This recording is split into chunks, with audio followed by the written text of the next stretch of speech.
What if I told you you could make more progress in 1 year of lifting than most people make in a lifetime? Now, just to get my credentials out of the way, I'm Eli, I'm a fitness coach. I've been lifting for around 6.5 years and I've been coaching people for 4 years. Now, this was me at 18 years old weighing 100 pounds, and this is me now at 180. So it's safe to say I've been through everything fitness has to offer, and I've been through the peaks, the valleys, all that bullshit, and I'm just gonna fill you in on the best advice I have. But before I ramble on too much, because I could talk for hours, here are the 5 pieces of advice I wish somebody taught me when I started lifting. So number 1, when you're first getting into the gym, or really any new habit, you wanna start slow and you also wanna start small. I'm assuming most of my audience dabbles into video games or has played video games at some point in their life. So we're gonna use Call of Duty Zombies as our example. And if you don't know about Call of Duty Zombies, that's okay, because this will still make sense for you. When you start out in Call of Duty Zombies, you just get a starting pistol. It's just a little dinky pistol. And now the way this game works, the more rounds of zombies you get through, the more health the zombies get, the faster they get, the more aggressive they get. After a few rounds, you need heavier guns, you need perks, you need power up, you need things that'll make that fight more tolerable and more bearable. Now you're probably thinking, what the fuck does this have to do with the gym, Eli? As a beginner, it's very easy to look at bodybuilders, powerlifters, athletes who are working out 5 or 6 days a week, sometimes spending an hour and a half to 2 hours in the gym, and think, oh, I have to do that too to make progress as a beginner. But these people that you're looking at built the habit years or decades ago, and they've been doing this for longer than you've been even thinking about it. It's not hard for those people to lift 6 days a week and have that much time dedication, but it is hard for you coming into it with a fresh set of eyes. Trying to go from not lifting at all and not eating healthy at all to lifting 6 days a week and planning out every single meal you have is exactly like starting on round 40 of Call of Duty Zombies with nothing but a starter pistol. That starter pistol is your current habits and mindset that does not align with the shit that it takes to get crazy results. But when you're new, you gotta build the habits slowly. Not only are your mindset and habits not aligned with that frequency of exercise, but your body is not used to that kind of stimulus either. If you were working out 5 or 6 days a week, you would not recover very quickly and you'd probably get hurt, demotivated, and quit. So when you're brand new, I would recommend 2 to 3 workouts max, at least for that first month, so you have a chance to build the habit and get used to it. And during those workouts, I would focus on basic movements that tackle lots of muscle groups at the same time. Bench press, barbell rows, lat pull downs, seated dumbbell shoulder press, squats, deadlifts, things like that. This will be easy in terms of time and planning. It will be easy to wrap your head around, but most importantly, having a routine like this is gonna actually allow you to build consistency without burning out super early on. Now with that knowledge, let's move on to point number 2. And this point isn't exactly sexy, but it is probably the most important gym advice I could ever give another human being. Do the same exact routine for a pretty long time. But some of you viewing this might be wondering, like, why would I want to do that? Wouldn't it be better to introduce new stimuli here and there and get used to different movements that maybe target different muscles, you know, maybe switch it up every week or two?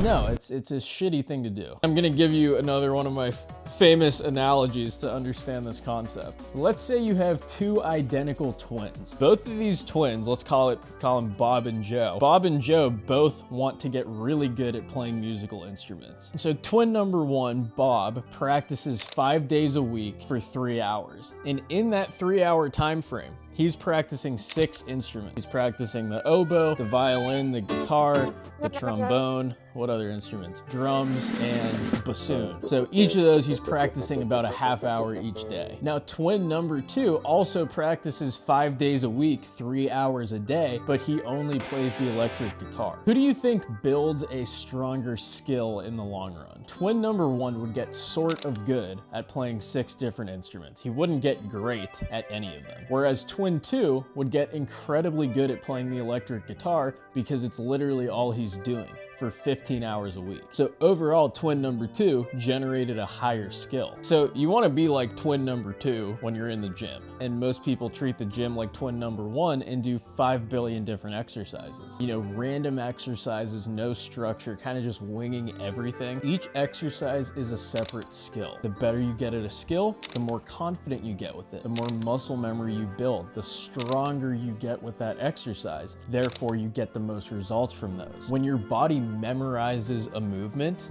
the focus just becomes getting it stronger, and it's much easier when you feel really good about that exercise. I've been squatting since I started lifting, okay? I started with around 165 on the bar, and now I've gotten my squat all the way up to like 500 pounds. And in that process, my legs have gotten fucking enormous. They're huge, and it was just because I kept it simple. But I would only really switch it up if A, you're getting bored, or B, you're hitting a plateau. And the plateaus usually don't happen very frequently. But literally none of this matters without point number 3. Enjoyment is the #1 most important factor, and nothing else even comes close to that. A lot of people have this mindset of like, oh, training should be miserable. You should be suffering. It should be exhausted. It's all bullshit. You want it to be the most fun thing in your life. And even if that's not possible, you want it to be as fun as you can make it. All right, let's bring this back for another famous analogy. We're gonna use video games again because my brain can only focus on video games, lifting, and like eating. All right, I don't have much substance to myself. Do you think it takes most people any discipline to sit there and play video games? Now, as somebody who was chronically addicted to them at one point in my life, it took me absolutely no discipline to sit there for 9 hours and grind away in multiplayer Minecraft or GTA 5 or Fortnite or whatever. Why? Because it's exciting. It's very stimulating. You feel good about yourself. It's just a fun goddamn thing to do. And people get a lot of pleasure from leveling up in a video game, upgrading their skills, getting better at beating other people. Now back to the gym. The reason most people don't stick with the gym is because they're not getting those kind of effects from the gym. They don't actually enjoy showing up to the gym, getting a workout in, eating a good meal. They don't enjoy it. Now, is working out, doing physical labor in the gym, hurting yourself, like burning up your shit, like is that ever gonna be as stimulating as sitting there playing video games?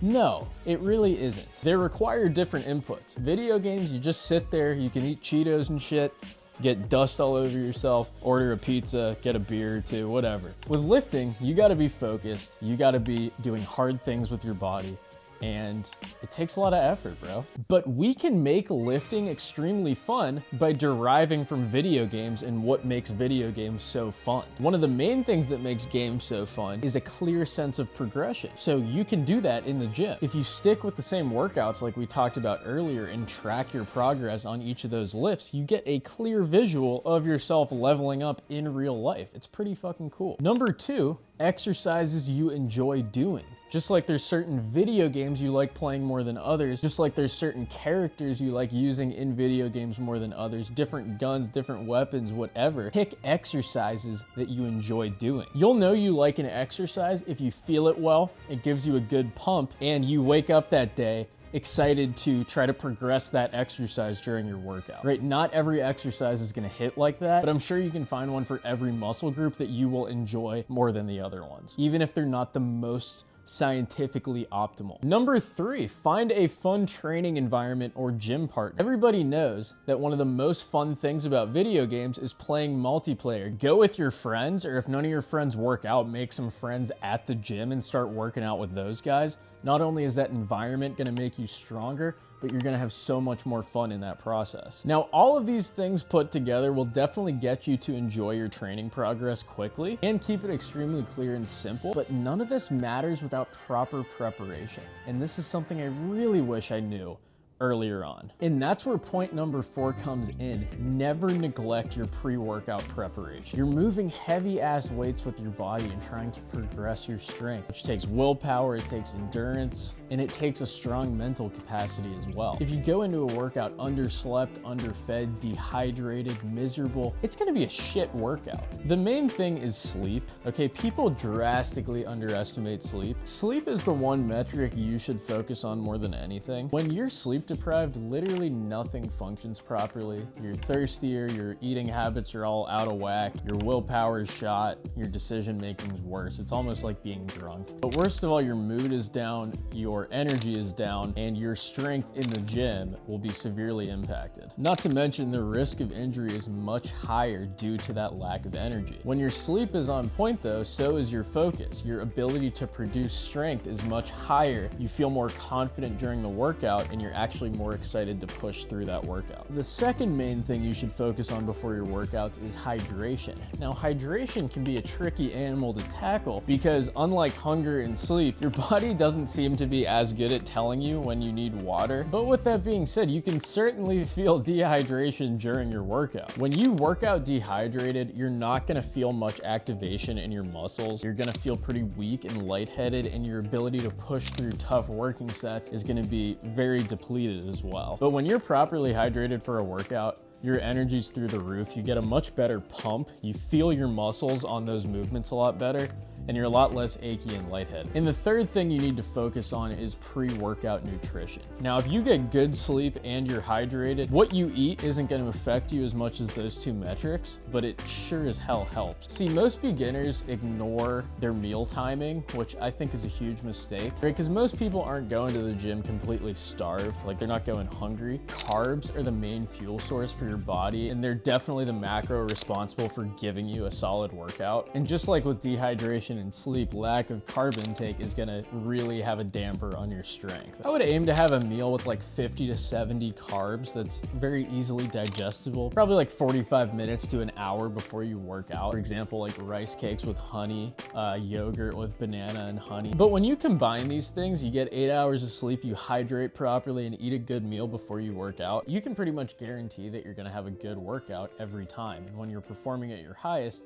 it also makes you enjoy the process a whole lot more. Now, there's some optional things you can do to make your workout even better, like drinking caffeine, although you gotta be wary of getting addicted to it. But some caffeine before you work out is also very helpful for performance enhancement. Taking melatonin to help with your sleep. And you can also drink an electrolyte drink instead of water before your workout. It might actually hydrate you more and give you a better pump. Now you have pretty much all the info you need to make a shit ton of progress as a beginner, but let's tackle one more thing that most people neglect, but you definitely shouldn't be neglecting. Now, not only will this piece of advice give you better workouts, but it's also going to prevent injury. And that brings us to point number 5. Warm up like your life depends on it, because it kind of does, okay? If you don't warm up, your joints are typically pretty cold and achy, and you miss out on a lot of strength output. So we want to tackle two things, right? A general warm up and then exercise specific warm ups. So there's basically two phases to a general warm up. Number one is some light cardio, 5 to 10 minutes on whatever cardio machine you want to do, whether that's a nice walk outside, the elliptical, the treadmill, the rowing machine, exercise bike, whatever. That'll just get your heart rate going and make you feel pretty good. Movement specific warm-ups depend on the exercise you're doing and the load you're using. If you're doing an exercise that's really only targeting one muscle, like a lateral raise or a bicep curl or like a straight arm tricep push down, it's okay to just do one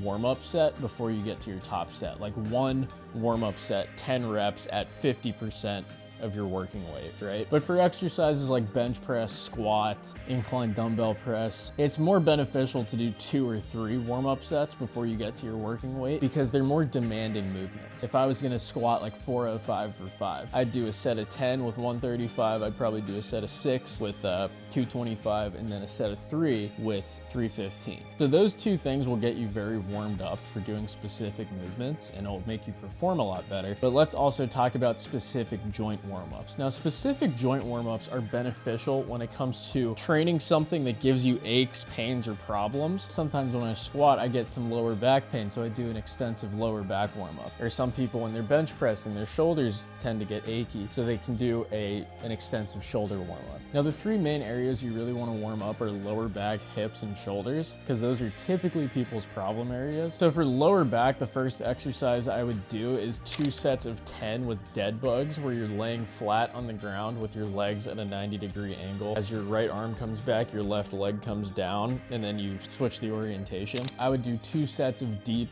Romanian deadlifts with a light weight to really get your hamstrings and glutes firing, right? Maybe 10 to 12 reps as well. And then you could finish off with a set of banded side steps where you put a band under your knees and kind of step side to side, keeping tension on the band. That's gonna warm up your glutes really well as well. And then for shoulders, you could keep it super simple. Do 2 sets of 15 with the very lightweight external rotations on your knee, right? That'll get the rotator cuffs real nice and warm. And then you could also do a prone T-raise to warm up the rear delts. And I can promise you, if you start slow and steady, you stick with the same routine for the long run, you make sure it's a routine that you enjoy and your training conditions are aligned with what you enjoy, you're preparing for your workouts properly with sleep, hydration, and nutrition, and you're warming up before your workouts, you're gonna have a very easy time building size, packing on muscle, and enjoying your progress the entire time. Now, before you click off this video, check out this other video I made about how I became so obsessed with the gym that taking a rest day was the hardest part. In this video, I do a deep dive into my personal story and how I tricked my brain into becoming absolutely addicted to working out. And check the description for my exercise guide PDF, because I'm gonna teach you how to build a lifting program you know and love. That way you can apply all the things you learned today into a program that works like crazy.